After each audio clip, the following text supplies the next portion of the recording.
"Sir, this seat isn't available," she said. Draping her blanket wider, he paused, calm, confused but not surprised. Dozens of eyes watched as the black man in a tailored coat stood quietly nigh his seat in first class on his airline. But this wasn't just about a seat. Within 5 minutes, the cabin would freeze. An announcement would stop everything, and the woman who mocked him, she'd be the reason the world discovered an assassination.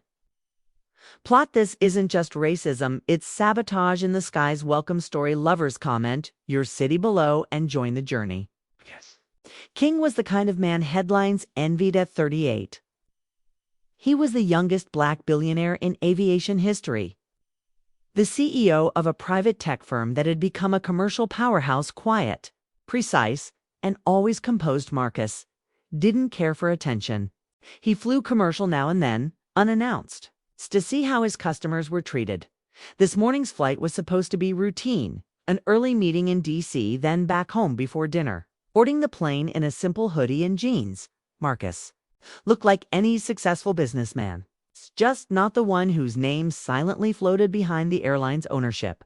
Seat 1A, first class. Window piece, that was the plan, but before the wheels ever touched the runway, a single blanket and a smirk would expose something far more dangerous, something buried beneath racism and wrapped in power. And someone on board didn't want Marcus to land ever. He approached seat 1A, only to find a woman, early 50s, wearing a designer scarf. With the unmistakable Karen energest sprawled across 2 seats, a massive blanket draped over both, she looked up and scoffed. "You're in the wrong section," she said. Marcus smiled politely. "No, this is my seat." Her eyes narrowed. "Then get a supervisor." Passengers began whispering. A few phones were discreetly lifted. The flight attendant arrived. Uncertain, glancing between the manifest and Marcus, Shea hesitated. "Sir, would you mind switching seats? We can offer you a first-class voucher." Marcus's jaw tightened. "I own 47% of this airline. I won't be moving." Karen paled.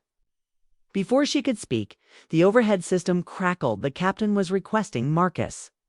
By Nayad, he stepped into the galley, only to meet the gaze of a woman in uniform, tall, calm, piercing eyes.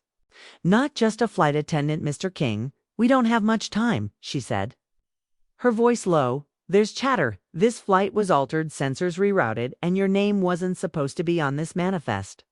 His blood ran cold. She continued, "Someone orchestrated a failure in the altimeter system. Dear, it would have looked like pilot error." He stared. "Why?" She handed him a file containing political donor lists. One name circled in red. "Has you backed the wrong candidate, sir, and someone wants that mistake buried 30,000 feet deep." The blanket, the delay, the manifest era was all cover. Marcus wasn't just being disrespected. He was being targeted. Marcus stepped back into the cabin just as final boarding closed. The engines were rumbling. He pressed the emergency intercom. "This is Marcus King as CEO of this airline. I am grounding this flight immediately." Confusion. Murmurs. The captain's door opened in disbelief. Karen stood, shrieking. "He can't do that." But he already had. Within minutes, TSA swarmed the jetway. The flight attendant handed off her intel, vanishing into the crowd like a ghost. Marcus stood silently, watching as maintenance crews inspected the hidden fault. It was real. The plane would have crashed. The woman who insulted him, just noise. The real enemy had a badge and power. Dear audience, if you're enjoying the story, don't forget to give it a like. Helps. Marcus didn't make that meeting in D.C., but he made history. The plot made headlines for weeks. Rigged altimeter, the paid-off inspector, the anonymous donors tied to dirty politics. But what people remembered most was the video. A powerful black man, denied his seat by a smug woman with a blanket, calmly reclaimed control. The story reminded the world racism isn't always loud. Sometimes it's woven quietly into expectations.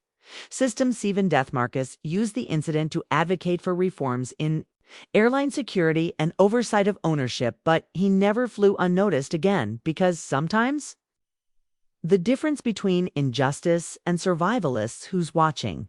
Thanks for watching. Subscribe to our channel for more powerful stories and new videos. Take care.